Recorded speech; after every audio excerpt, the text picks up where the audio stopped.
Welcome to everybody. আজকে আমরা parts of speech নিয়ে আলোচনা করব। তাহলে প্রথমেই জেনে নিই পার্টস অফ স্পিচটা কী জিনিস।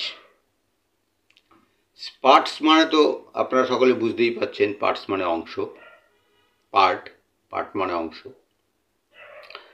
তাহলে পার্টস অফ স্পিচ হচ্ছে বাক্যের অংশ। আমি যদি অন্যভাবে বুঝাই তাহলে এই যে আমাদের শরীর, মানবদেহ, এই মানবদেহে আমাদের দুটো হাত আছে, দুটো পা আছে, নাক আছে, কান আছে, চোখ আছে, মাথা আছে, বুক আছে। তাহলে মানবদেহের এই হাত, পা, মাথা, বুক, এই সমস্তগুলোকে যদি আমরা একটা একটা অংশ বলি বা পার্ট বলি শরীরের, তাহলে টোটাল পার্টগুলো নিয়ে পুরো মানবদেহটা তৈরি হচ্ছে। সেরকম একটা বাক্যে অনেকগুলো শব্দ আছে, যেমন অনেকগুলো অক্ষর নিয়ে বা অনেকগুলো লেটার নিয়ে একটা শব্দ তৈরি হয়, ঠিক সেই রকম অনেকগুলো শব্দ নিয়ে একটা বাক্য তৈরি হয়। তাহলে বাক্যের মধ্যে যে বিভিন্ন শব্দগুলো আছে সেই শব্দের কিন্তু বিভিন্ন রকম ভূমিকা আছে। আমরা তো অনেক কথা বলি, আমরা প্রতিদিন অনেক কথা বলি। যেমন বলি, আমি স্কুলে যাচ্ছি, সে ভালো ছেলে, এই বইটা দারুণ। কিন্তু এটা কি আমরা ভেবে রেখেছি যে এই বাক্যগুলো যেসব শব্দ দিয়ে তৈরি, সেইগুলোর একটা একটা করে নির্দিষ্ট ভূমিকা আছে, আর এই ভূমিকার উপর ভিত্তি করেই হয়েছে পার্টস অফ স্পিচ বা বাক্যের অংশ বা পদপ্রকার। তাহলে এবারে এই পার্টস অফ স্পিচ কত প্রকার সেটা বলতে হয়। তো পার্টস অফ স্পিচ হচ্ছে 8 প্রকার। আমাদের 8টা পার্টস অফ স্পিচ দিয়েই সমস্ত মানে স্পিচ, সমস্ত কথাবার্তা, বাক্য, এই মানে পার্টিকুলারলি 8টা পার্টস অফ স্পিচ দিয়ে কমপ্লিট হয় আর কি। তো আমি এই 8টা পার্টস অফ স্পিচের নাম আমি প্রথমে একটা ভূমিকা করে নিয়ে, সাধারণ একটা ভূমিকা করে নিয়ে পার্টস অফ স্পিচ সম্বন্ধে। কিন্তু এই 8টা পার্টস অফ স্পিচ তো একসঙ্গে একদিনে বলা সম্ভব না, তাতে তো অনেক সময় লাগবে, 3-4 ঘন্টার বেশি সময় লাগবে। তো আমি শুধু আজকে কিন্তু নাউনটা নিয়েই বিস্তারিতভাবে আলোচনা করব। তবুও নাউন পুরো কমপ্লিট করা যাবে না, নাউনের অনেক বিষয় আছে। যতটা সম্ভব নাউনটা নিয়ে বলবো। তো আগে প্রাথমিক ধারণা দিই পার্টস অফ স্পিচটা কী, তো সেটা আমি বলেছি। এবং এবারে বলি তাহলে পার্টস অফ স্পিচ কটা বা কী কী। এখন পার্টস অফ স্পিচ বা বাক্যের অংশগুলো হলো ইংরেজি ব্যাকরণের মূল ভিত্তি। এগুলোর সংখ্যা মোট 8টা। 1 নম্বর কি? নাউন, বিশেষ্য, বাংলায়। প্রোনাউন, বাংলায় সর্বনাম। ভার্ব, বাংলায় ক্রিয়া। অ্যাডজেক্টিভ, বাংলায় বিশেষণ। 5 নম্বর হলো অ্যাডভার্ব, বাংলায় ক্রিয়া বিশেষণ। 6 নম্বর প্রিপোজিশন, বাংলায় অব্যয় বা পূর্বসর্গ বলতে পারি, যেহেতু আগে বসে এসে। হ্যাঁ। আর 7 নম্বর কনজাংশন, যেটা সংযোজক অব্যয়। আর 8 নম্বর হচ্ছে ইন্টারজেকশন, মানে আবেগসূচক অব্যয়। তাহলে এই হলো মোট 8টা পার্টস অফ স্পিচ। এবারে চলে যাব আমি নাউনে। নাউন সম্বন্ধে আমি বিস্তারিতভাবে আলোচনা করব। তার আগে একটা কথা বলি, এই আমি আমার আলোচনার মধ্যে আমি যা যা আলোচনা করছি, এই আলোচনার কিন্তু একটা নোটস তৈরি করে আমি আমাদের ডেসক্রিপশন বক্সে আমি দিয়ে দেবো। এবং একই ভিডিও আমি ফেসবুকে যেমন আপলোড করছি, সেরকম আমি আমার যে মিসলেনিয়াস টিউটোরিয়ালস বলে একটি ইউটিউব চ্যানেল আছে, সেই ইউটিউব চ্যানেলেও কিন্তু আমি এটা পোস্ট করে দেবো। যার ফলে, এবং দুটোর ক্ষেত্রে ইউটিউব চ্যানেলেও আমি এই ফেসবুকের লিঙ্কটা দিয়ে দেবো কমেন্ট বক্সে, আবার এই ফেসবুকেরও কমেন্ট বক্সে ইউটিউবের লিঙ্কটা দিয়ে দেবো। মানে আপনারা যদি মনে করেন এটাকে দ্বিতীয়বার শুনবেন বা দেখবেন, সেক্ষেত্রে আমার ফেসবুকে খুঁজতে তো সময় লাগবে, কিন্তু ইউটিউব থেকে সহজেই বেরিয়ে যাবে। ইউটিউবটা সার্চ করলেই এটা বেরিয়ে যাবে। যাই হোক, এই জন্য ফেসবুক এবং ইউটিউব দুটোরই কমেন্ট বক্সে আমি দুটোর আলাদা আলাদা করে লিঙ্কগুলো দিয়ে দেবো। আরেকটা বিষয় হলো আমি এই নাউন সম্বন্ধে যখন আলোচনা করব, আপনারা লক্ষ্য করবেন যে একই জিনিস আমি কিন্তু অনেকবার রিপিট করব। একই জিনিস আমি বারবার করে রিপিট করব। তার কারণ হচ্ছে একই জিনিস যদি বারবার করে আমি রিপিট করি, তাহলে আপনাদের বা বাচ্চারা, তোমরা যারা শুনছো, যারা স্টুডেন্ট, তাদেরকে বলছি, বা বড়রা যারা দেখছো, বড়রা দেখবেন এটা শেখানোর জন্য বাচ্চাদেরকে, আর বাচ্চারা দেখবে এগুলো নিজে শেখার জন্য। তো মেধাবী যারা স্টুডেন্ট তারা কিন্তু একবার বা দুবার দেখলেই, আমি বারবার বলার কারণে একবার বা দুবার দেখলেই তাদের মুখস্থ হয়ে যাবে। আর যারা কম মেধাবী বা মাঝারি ধরনের, তাদেরকে বলবো যে আমার ডেসক্রিপশন বক্সে আমি যে বিবরণ দিচ্ছি, আমি পুরো পড়াটাই, যে নোটসটা তৈরি করি সেই নোটসটা আমি লিখে দিচ্ছি। সেই নোটসটার একটা কপি করে নিলে, সে কম্পিউটার থেকে প্রিন্ট করে নিন বা হাতে লিখে নিন, সেই কপিটাকে সামনে নিয়ে, কপিটা আমি সামনে নিয়ে আমার ভিডিওটা দেখতে দেখতে, কপিটা পড়তে পড়তে যদি আমার ভিডিওটা দেখেন, তাহলে বুঝতে সুবিধা হবে। এবারে আমি তাহলে নাউন সম্বন্ধে আলোচনাটা শুরু করি। তাহলে নাউন কী জিনিস? নাউন হলো এমন একটি শব্দ যা কিনা ব্যক্তি, বস্তু, স্থান বোঝায়, স্থানের নাম বোঝায়। তাও ইংরেজি করে যদি বলি, তাহলে সেটা হচ্ছে a noun denotes the name of person, place or thing. তাহলে নাউনের বাংলা হচ্ছে বিশেষ্য। তো বিশেষ্য এমন একটি শব্দ যা ব্যক্তি, বস্তু বা স্থানের নাম বোঝায়। তাহলে in the other words, noun is a naming word. বাংলায় বললে নাউন একটি নামসূচক শব্দ। উদাহরণ কি? রাম একটা মানুষের নাম, কলকাতা একটি শহরের নাম, পেন একটি বস্তুর নাম, অনেস্টি একটা গুণের নাম। কিন্তু এগুলো সবগুলোই নাউন। এখন বিষয় যদি দাঁড়াচ্ছে, তাহলে নাউনের, এবার আমি যাব নাউনের ক্লাসিফিকেশানে, নাউন বা বিশেষ্যের ক্লাসিফিকেশানে। দেয়ার আর 5 কাইন্ডস অফ নাউন্স, অর্থাৎ বিশেষ্য হচ্ছে 5 ধরনের হয়। কি কি হয়? প্রথম হচ্ছে 1 নম্বর প্রপার নাউন, যেটাকে আমরা বাংলায় বলি ব্যক্তিবাচক বা নামবাচক বিশেষ্য, এবং একটা স্পেসিফিক নাম বলতে বোঝায়। যেমন ধরো ইন্ডিয়া, ইন্ডিয়া বলতে ইন্ডিয়াকেই বোঝাবে, স্পেসিফিক নির্দিষ্টভাবে কাউকে বোঝাচ্ছে ইন্ডিয়া। বা সীতা একটি মেয়ের নাম, বা গঙ্গা একটি নদীর নাম। মানে যে নামটা আমি বলছি সেই নামটাকে শুধুমাত্র সেটাকেই বোঝায়। গঙ্গা বললে গঙ্গাকেই বোঝাবে, যমুনা হবে না। সীতা বললে সীতাকেই বোঝাবে, গীতাকে বোঝাবে না। বা ইন্ডিয়া বললে ইন্ডিয়াকেই বোঝাবে, রাশিয়াকে বোঝাবে না। অর্থাৎ স্পেসিফিক কোনো নাম বললে তাকে আমরা বলবো প্রপার নাউন। এবং প্রপার নাউন কিন্তু সবসময় যখন আমরা বাক্যে ব্যবহার করবো, মানে যখন লিখবো, সেটা বাক্যের শুরুতেই লিখি আর মাঝখানেই লিখি বা শেষেই লিখি, সেটা কিন্তু প্রথম অক্ষরটা ক্যাপিটাল লেটার দিয়ে শুরু হবে। তাহলে এটা মাথায় রাখতে হবে, প্রপার নাউন যখন আমরা লিখব তখন তার প্রথম অক্ষরটা কিন্তু ক্যাপিটাল লেটার দিয়েই শুরু হবে। এবারে আসি 2 নম্বর কমন নাউন, যেটাকে আমরা বাংলায় বলি জাতিবাচক বিশেষ্য। দ্যাট মিনস জেনারেল নাম। যেমন কান্ট্রি, দেশ। দেশ বলতে তো শুধু ভারতবর্ষকে বোঝায় না।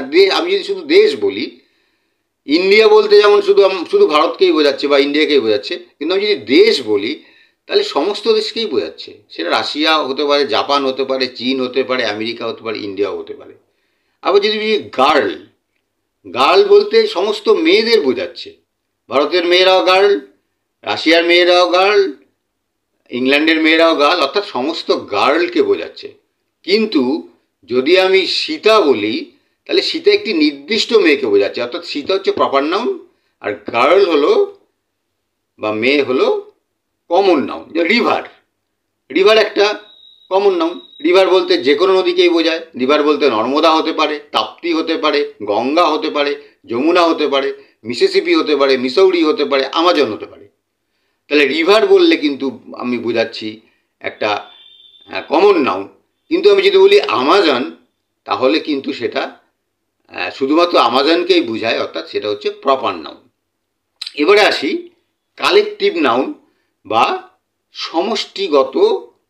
সমষ্টিবাচক বিশেষ্য। এই যে কালেকটিভ বা সমষ্টি, এটার থেকে আপনারা বুঝতে পারছেন, বা তোমরা বাচ্চারা যারা শুনছো তারা বুঝতে পারছো যে একটা সমষ্টির বিষয় একটা বোঝাচ্ছে। মানে গ্রুপ নেম, টিম, একটা টিম, একটা ক্লাস বা আর্মি। ক্লাস বলতে আমরা কি বুঝি? ক্লাস বলতে আমরা বুঝি স্কুল বা কলেজ যদি বলি, তাহলে একটা ক্লাসে 60 জন ছাত্র থাকতে পারে। তো 60টা ছাত্র মিলে একটা ক্লাস, ক্লাস 10। তো ক্লাস 10-এর 60টা ছাত্র যদি একটা ক্লাসে থাকে, তো সবটা মিলেই একটা ক্লাস। আর্মি বলতে একটা সৈন্য দলকে বোঝায়, আর্মি বলতে কিন্তু একটা সৈন্যকে বোঝাচ্ছে না। তাহলে একটা টিম, একটা ফুটবল টিম, 11 জনকে নিয়ে একটা ফুটবল টিম হয়। একটা ক্রিকেট টিম 11 জনকে নিয়েই হয়। তাহলে পুরো টিমটাকে বোঝাচ্ছে, তা সেটার ক্ষেত্রে আমরা বলছি কালেকটিভ নাউন। এবারে আসি অ্যাবস্ট্রাক্ট নাউন। অ্যাবস্ট্রাক্ট নাউনকে আমরা বাংলায় বলি গুণবাচক বা ভাববাচক বিশেষ্য। তার মানে এটা হচ্ছে ফিলিংস বা আইডিয়া বোঝাতে, ইংরেজিতে ফিলিংস বা আইডিয়া বোঝাতে বা গুণ বা ভাব বোঝাতে আমরা অ্যাবস্ট্রাক্ট নাউন ব্যবহার করি।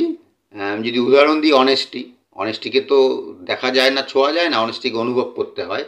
বিউটি, সৌন্দর্য, মানুষের সৌন্দর্য বা বা অ্যাঙ্গার, এগুলো হচ্ছে অ্যাবস্ট্রাক্ট নাউন। এবারে শেষ আছি আমি মেটেরিয়ালস নাউন। মেটেরিয়ালস কথা থেকেই বুঝতে পারছেন, মেটেরিয়ালস মানে পদার্থ বা বস্তু। তাহলে বাংলায় হচ্ছে বস্তুবাচক বিশেষ্য। তাহলে এর উদাহরণ কি হবে? যে কোনো বস্তু, যেমন গোল্ড সোনা, ওয়াটার জল, আয়রন মানে লোহা, এগুলো হচ্ছে গিয়ে মেটেরিয়াল নাউন।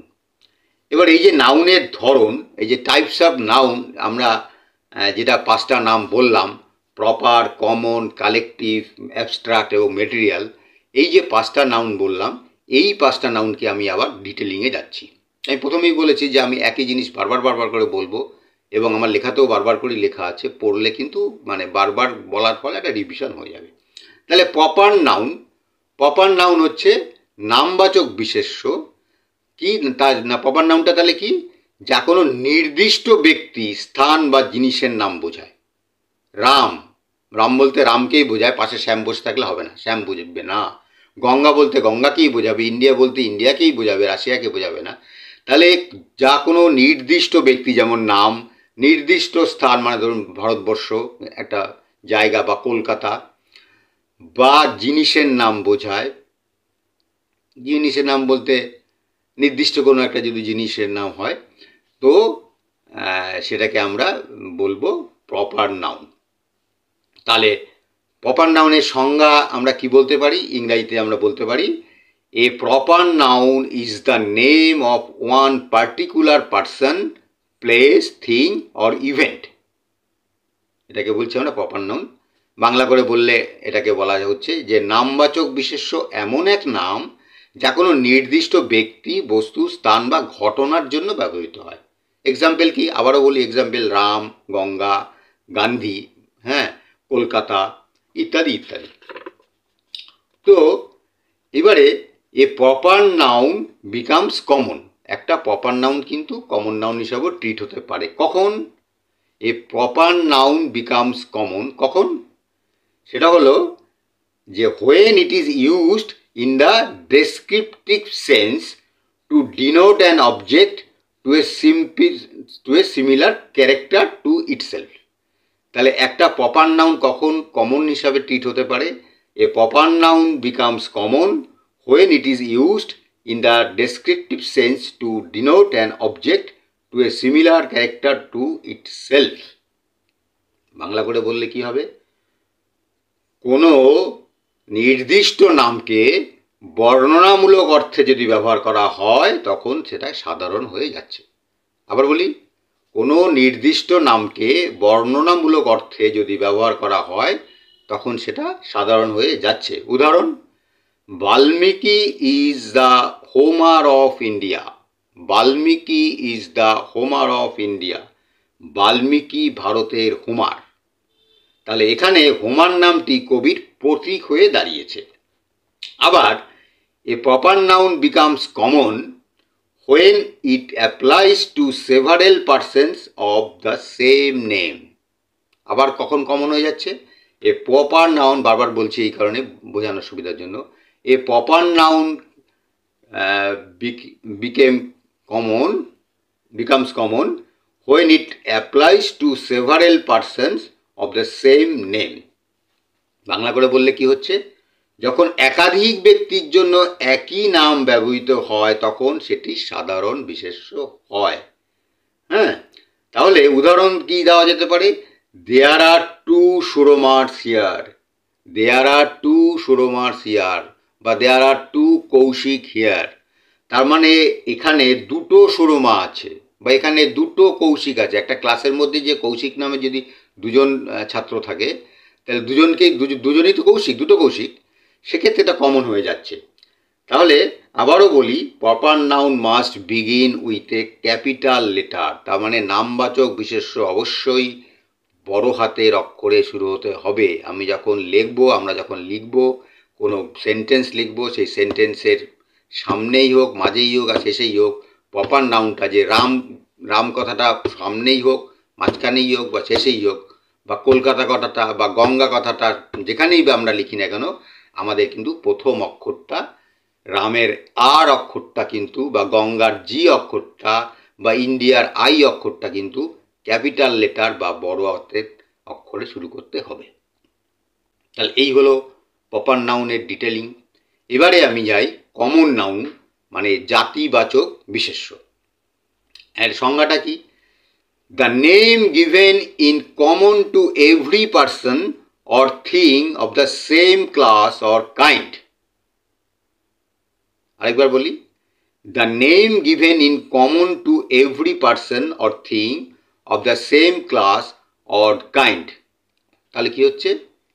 যে নাম একই শ্রেণী বা প্রকারের প্রতিটি ব্যক্তি বা বস্তুকে বোঝাতে ব্যবহৃত হয় তাকেই আমরা বলছি কমন নাউন বা জাতিবাচক বিশেষ্য। যেমন বয়, ছেলে, বয় বলতে সমস্ত ছেলেকে বোঝাচ্ছে। গার্ল বলতে সমস্ত মেয়েকে বোঝাচ্ছে। সিটি, সিটি বলতে সমস্ত শহরকে বোঝাচ্ছে, আলাদা করে দুর্গাপুর বা কলকাতাকে বোঝাচ্ছে না। দুর্গাপুর বা কলকাতা বললে সেটা প্রপার নাউন হয়ে যাবে। তাহলে যদি সিটি বলি, তাহলে কলকাতাও সিটি, ম্যাড্রাসও সিটি, দিল্লিও সিটি, বম্বে বা মুম্বাইও সিটি, বা এখন চেন্নাই, মুম্বাই হচ্ছে বম্বের বদলে বা ম্যাড্রাসের বদলে চেন্নাই। তাহলে কমন নাউন হচ্ছে যে নামটা আমরা ব্যবহার করব, যে নামে একটা বললে সমস্ত জাতিটাকেই বোঝায়। বয় বললে সমস্ত ছেলে জাতিকে বোঝায়, গার্ল বললে সমস্ত মেয়ে জাতিকে বোঝায়, সিটি বললে সমস্ত বড় বড় শহরকে বোঝায়, স্কুল বললে সমস্ত স্কুলগুলোকে বোঝায়। অর্থাৎ যদি শুধু স্কুল বলি তাহলে নবনালন্দা, সাউথ পয়েন্ট, আমার এনকেপাল আদর্শ শিক্ষায়তন ইত্যাদি সমস্ত নামকেই বোঝাচ্ছে। এখন তাহলে আরেকটা বিষয় আমি এদেরকে বলবো, সেটা হচ্ছে when God and Lord, when God and Lord refer to the Almighty, they are proper, but when they refer to other gods, they are common. এই জায়গাটা কিন্তু একটু বুঝতে হবে প্রপার নাউনের কমন নাউনের মধ্যে, যেটা হলো গড বা লর্ড। যখন গড বা লর্ড সর্বশক্তিমান ঈশ্বরকে বোঝাতে ব্যবহৃত হচ্ছে, তখন কিন্তু তা নির্দিষ্টভাবে নামবাচক বা প্রপার নাউন। গড বা লর্ডকে আমরা যখন সর্বশক্তিমান ঈশ্বরকে বোঝাতে ব্যবহৃত করছি, তখন কিন্তু সেটা প্রপার নাউন। আবার যদি কোনো পৌরাণিক কাহিনীতে, যখন আমরা পৌরাণিক কাহিনীতে বিভিন্ন দেবতাদের বোঝাতে ব্যবহার করি, তখন তা কিন্তু কমন নাউন হচ্ছে। তাহলে অলমাইটি বা সর্বশক্তিমান বললে আমরা প্রপার বলবো, কিন্তু পৌরাণিক কাহিনীতে বিভিন্ন ধরনের দেবতাদের যদি বোঝাই, সেক্ষেত্রে কিন্তু সেই দেবতারা, দেবতারা কমন নাউনের মধ্যে ঢুকে যাচ্ছে। এবারে আসি কালেকটিভ নাউন। কালেকটিভ নাউন মানে সমষ্টিবাচক বিশেষ্য। কথার থেকেই বোঝা যাচ্ছে যে একসঙ্গে অনেকে থাকবে। এর সংজ্ঞা কি হবে? এর সংজ্ঞা হবে এ noun which denotes A group of person, a noun which denotes a group of person or thing taken together as a whole. তাহলে a noun which denotes a group of person or thing taken together as a whole, taken together as a whole, অর্থাৎ যে বিশেষ্য অনেক ব্যক্তি বা বস্তুকে একসঙ্গে একটি গোষ্ঠী হিসাবে বোঝায়। যে বিশেষ্য অনেকগুলো ব্যক্তি বা বস্তুকে একত্রিত করে একটা গোষ্ঠী হিসাবে বোঝায়। এক্সাম্পল দিলে, ক্রাউড মানে ভিড়, জনতার ভিড়, ক্রাউড। ফ্লক পাখির ঝাঁক, অনেকগুলো পাখি মিলে পাখির ঝাঁক, ফ্লক। ফ্লিট জাহাজের বহর, এটাকে আমরা বলবো কালেকটিভ নাউন। তাহলে a collective noun stands for one undivided group and is followed by a singular verb. এই যে কালেকটিভ নাউনের ক্ষেত্রে যে ভার্ব ব্যবহৃত হচ্ছে এটা কিন্তু সিঙ্গুলার নাউন। কালেকটিভ অনেকগুলো হলেও, যেমন ধরো এই যে প্রপার নাউন, এই যে যদি মানে আমরা আই অ্যাম বলি, তো আই অ্যাম বলি, কিন্তু উই বললে তো আর অ্যাম বলবো না, উই বললে আর বলবো। তাহলে উই যেহেতু প্লুরাল আমরা, তাহলে তার ভাবটাও প্লুরাল হচ্ছে আমরাই। কিন্তু এই যে কালেকটিভ নাউন তো একজনকে নিয়ে নয়, কালেকটিভ নাউন তো অনেকগুলো লোককে নিয়ে একটা ক্লাস হচ্ছে। হ্যাঁ, অনেকগুলো ছাত্রকে নিয়ে একটা ক্লাস হচ্ছে, বা অনেকগুলো পাখিকে নিয়ে ফ্লক হচ্ছে। কিন্তু এটা যখন আমরা ব্যবহার করব, তাহলে a collective noun is stands for one undivided group and is followed by a singular verb. অর্থাৎ তখন একে যখন আমরা বাক্যে ব্যবহার করছি, তখন কিন্তু একে আমরা একটা ইউনিট হিসাবে ধরছি। একটি সমষ্টিবাচক বিশেষ্য একটি অবিভক্ত গোষ্ঠী বোঝায়, সাধারণত একবচন ক্রিয়া অনুসরণ করে। অর্থাৎ এই যে ব্যবহার করছি, তখন এই টোটাল ক্লাসকে একটা ধরছি। টোটাল ক্লাসে 60টা ছেলে থাকতে পারে, কিন্তু 60টা ছেলে থাকলেও, 60টা ছাত্র থাকলেও তাকে আমরা একটা ধরছি। তাহলে আমরা কি লিখবো? যে জুরি, আদালতে যে জুরি থাকে, জুরি তো একজন থাকে না, জুরি 4-5 জন মিলে জুরি হয়। তাহলে দ্য জুরি হ্যাজ 5 মেম্বার্স। তাহলে জুরিটাকে কিন্তু সিঙ্গুলার ধরা হলো, তাই জন্যই বললাম দ্য জুরি হ্যাজ 5 মেম্বার্স। যদি এটাকে প্লুরাল ধরতাম, তাহলে কিন্তু হ্যাজ না বলে হ্যাভ বলতাম। হ্যাভ না বলে হ্যাজ না বলে হ্যাভ বলতাম। যেহেতু জুরিটাকে সিঙ্গুলার ধরা হচ্ছে, সেই কারণে দ্য জুরি হ্যাজ 5 মেম্বার্স। বা the committee is sitting today. Committee অনেকগুলো লোককে নিয়ে একটা কমিটি হচ্ছে, তাহলে সেটাকে কিন্তু প্লুরাল ধরলে আর সিটিং হতো, কিন্তু সেটাকে প্লুরাল ধরা হচ্ছে না, পুরো কমিটিটাকে একটা ধরে সিঙ্গুলার ধরা হচ্ছে। তাহলে committee is sitting today, committee আজকে মিটিংয়ে বসেছে। কিন্তু এর আবার ডিফারেন্ট টাইপও আছে। কীরকম? But a noun of multitude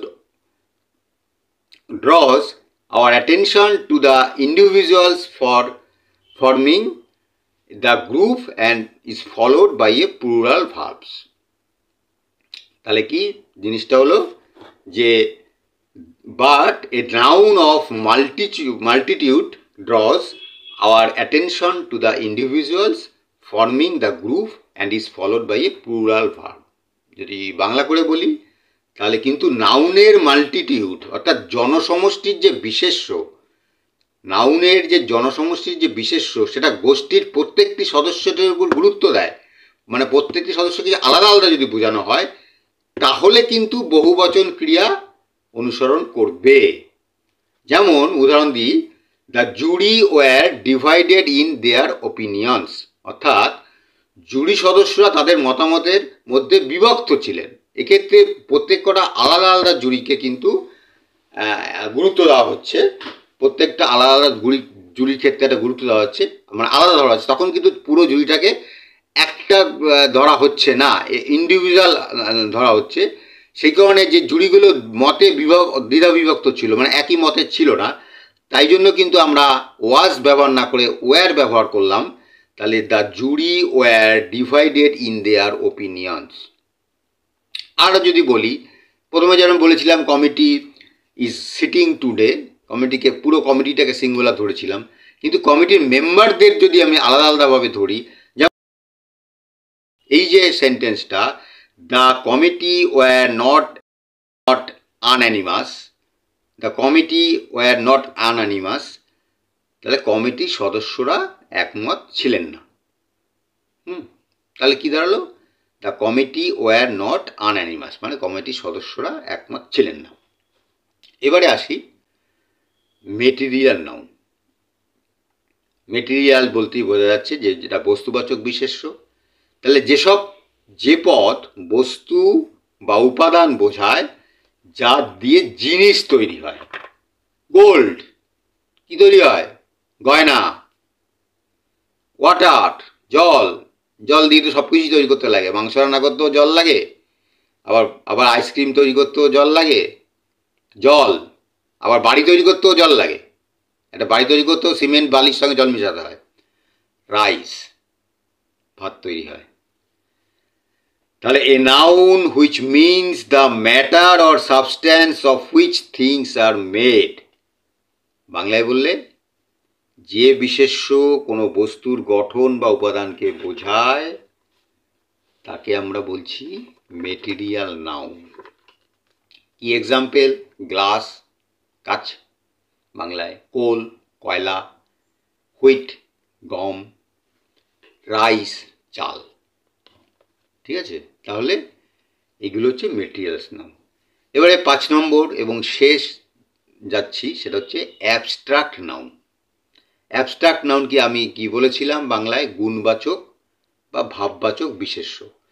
যা, এটা যদি আমি সংজ্ঞাটা বলি যে কাকে আমরা অ্যাবস্ট্রাক্ট নাউন বলবো, যা গুণ, ভাব, অবস্থা বা অনুভূতির নাম বোঝায়, যেগুলো দেখা বা ছোঁয়া যায় না, দেখা বা ছোঁয়া যায় না, যা গুণ, ভাব, অবস্থা বা অনুভূতি ব্যাপারটা বোঝায়। যেমন যদি বলি অনেস্টি, অনেস্টিকে কি দেখা যায়? অনেস্টি তো অনুভব করতে হয়, অনেস্টি বুঝতে হয়। লাভ, ভালোবাসা, ভালোবাসা তো ছোঁয়া যায় না তো। চাইল্ডহুড, চাইল্ডহুডটা একটা আমাদের অবস্থা। এই যে বললাম যে ভাব, গুণ, যেমন অনেস্টি একটা গুণ, অনেস্টি তো একটা গুণ, একটা মানুষের অনেস্টি, সৎ মানে তার সেটা সদ্গুণ, অনেস্টি একটা গুণ।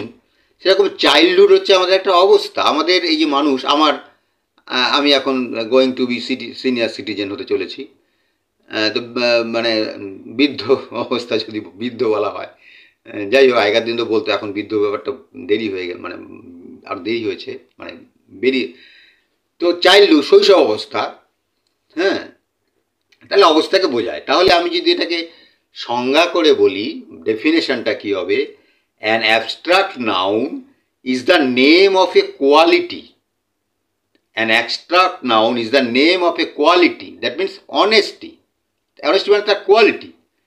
Is the name of A quality, action or state. ওই চাইল্ডহুড স্টেট, চাইল্ডহুড স্টেট মানে আমার চাইল্ডহুড অবস্থা। তাহলে name of A quality, action or state belonging to an object.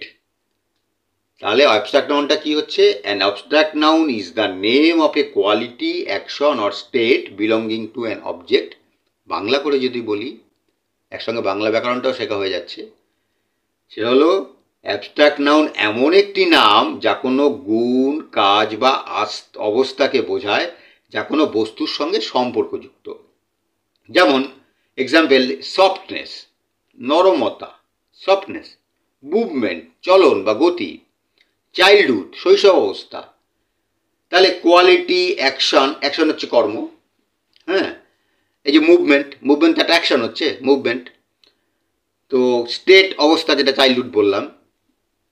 এখন এই অ্যাবস্ট্রাক্ট নাউনগুলো কিভাবে ব্যবহার হয়, মানে ইউজুয়ালি যদি নাউন এন্ডিং, নাউনটা শেষ হচ্ছে, যদি কতগুলো অক্ষর আছে, নাউনের শেষে নেস, NESS, নেস, বা TION, আলাদা আলাদা করে যুক্তি দিয়ে বোঝাবো, TION বা SION বা ITY বা CY, এইগুলো দিয়ে শেষ হয় কোনো একটা শব্দ, বাক্য, মানে কোনো একটা শব্দ বা ওয়ার্ড যদি নেস দিয়ে শেষ হয়, যেমন গুডনেস, গুডনেস, তাহলে গুডনেস শব্দটার শেষ 4টে অক্ষর হচ্ছে নেস, তাহলে সেটা অ্যাবস্ট্রাক্ট নাউন। অ্যাবস্ট্রাক্ট নাউন কে বুঝতে গেলে এইভাবে সেটা শেষ হয়। যদি TION মানে এডুকেশন, শিক্ষা, এডুকেশন, EDUCATION, লাস্টে TION আছে, তাহলে এটা হচ্ছে অ্যাবস্ট্রাক্ট নাউন।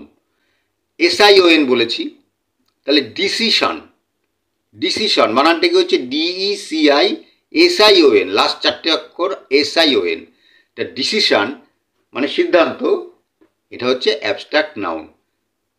ITY বলেছি, এবিলিটি, ABILITY, তাহলে লাস্টের 3টে অক্ষর কি হচ্ছে ITY, তাহলে এবিলিটি একটা অ্যাবস্ট্রাক্ট নাউন। এগুলো কিন্তু সবই আমি লিখে দিয়েছি, ওখান থেকে পাওয়া যাবে। সিওআই দিয়ে যদি কোনো কিছু শেষ হয়, যেমন ডেমোক্রেসি বা এফিসিয়েন্সি, এই ডেমোক্রেসি বা এফিসিয়েন্সি লিখতে গেলে লাস্টে কিন্তু সিওআই কথাটা আসতে হচ্ছে। এবং এই ডিটেলসটা আমি দিয়ে দিয়েছি, আরও অনেক উদাহরণ আছে, আমি আর বললাম না, সেগুলো লেখাগুলো পড়ে নেওয়া যাবে। আরেকটা বিষয় হলো যে name of science, arts and diseases are also treated as abstract noun.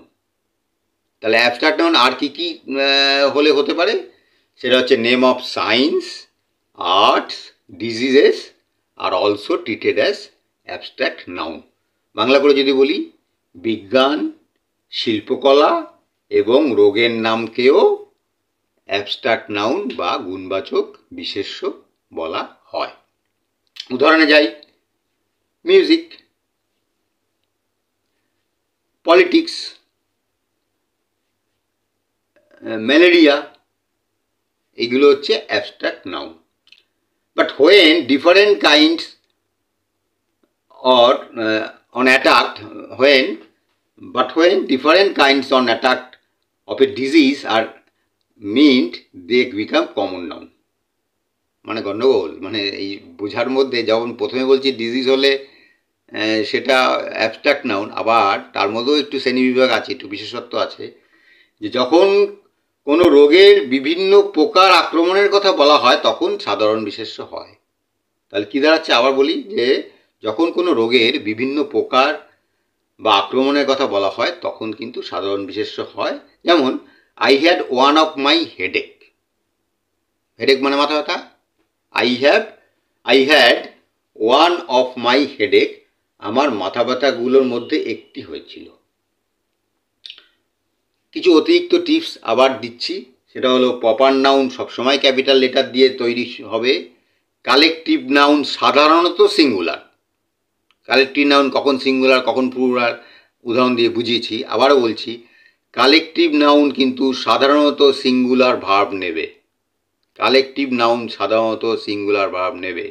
The team is ready, the team is ready, কিন্তু কালেকটিভ নাউনের ভিতরে যারা আছেন তাদেরকে যদি ইন্ডিভিজুয়াল গুরুত্ব দেওয়া হয় সেক্ষেত্রে সেটা প্লুরাল হয়, মানে তবে নাউন অফ মাল্টিটিউড হলে প্লুরাল ভার্ব হবে। আগেরবারও বলেছিলাম সেটা। উদাহরণ, the team are wearing different jerseys.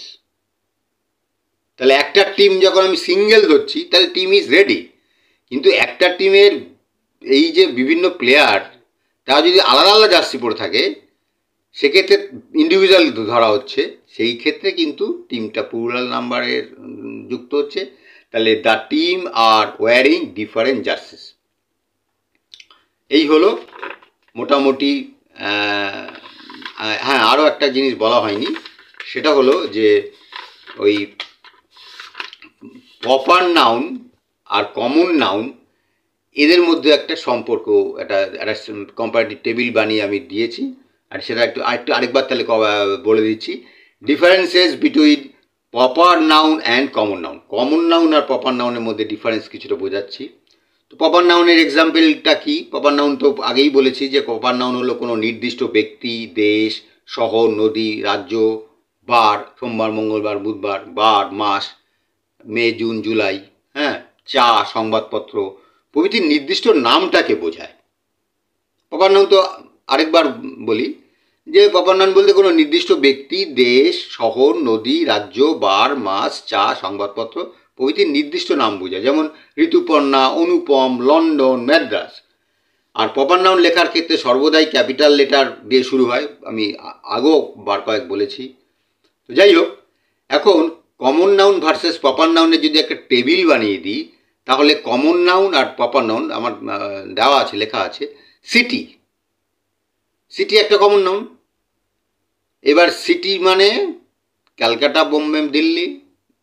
সিটির যদি বলো তো পাঁচটা দেশের রাজ্যে 5টা সিটির নাম বলো তো, বা 3টে সিটির নাম বলো তো, ক্যালকাটা, বোম্বে, দিল্লি। তাহলে সিটি কমন নাউন, কিন্তু ক্যালকাটা, বোম্বে, দিল্লি প্রপার নাউন হচ্ছে। এবার যদি গার্ল বলি, বলো তো 3টে মেয়ের নাম বলো, রিঙ্কু, চৈতালি, মৌসুমি। 3টে মেয়ের নাম বললাম, তাহলে গার্ল যখন কমন নাউন হচ্ছে, কিন্তু যখনই বলছি রিঙ্কু চৈতালি মৌসুমী আল্লাহ আল্লাহ আল্লাহ করে হয়ে যাচ্ছে, তখন কিন্তু সেটা প্রপার নাউন হচ্ছে। রিভার, রিভার বলতে সব নদীকে বোঝায়, কমন নাউন। কিন্তু যখন বলছি দা গঙ্গা, দা যমুনা, তখন কিন্তু হ্যাঁ দা গাঞ্জেস, তাহলে তখন কিন্তু সেটা কমন নাউন জায়গায় ওখানে প্রপার নাউন হয়ে যাচ্ছে। এবার স্টেট, স্টেট বলতে যে কোনো রাজ্যকে বোঝাচ্ছে, কিন্তু পার্টিকুলারলি যদি বিহার, উড়িষ্যা, ওয়েস্ট বেঙ্গল বলি তাহলে সেটা প্রপার নাউন হচ্ছে। রোড সব রাস্তাকেই বোঝাচ্ছে। তাহলে যদি বলি এমজি রোড, বিটি রোড, তাহলে নির্দিষ্ট রাস্তা হয়ে যাচ্ছে, তাহলে সেটা প্রপার নাউন হচ্ছে। মান্থ মানে যে কোনো মাসের নাম। আবার যদি বলি মার্চ, এপ্রিল, মে, তাহলে প্রপার নাউন হচ্ছে।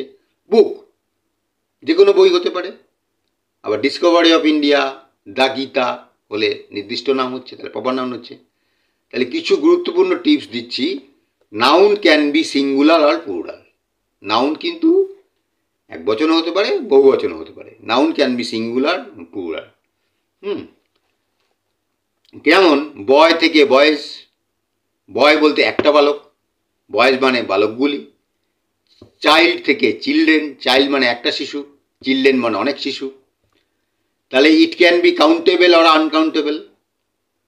নাউন কখনো গোনাও যায়, কখনো গোনাও যায় না। যেমন অ্যাপেল, অ্যাপেল তো আমি গুনতে পারবো, 5টা আপেল না 10টা আপেল না 15টা আপেল না 25টা আপেল।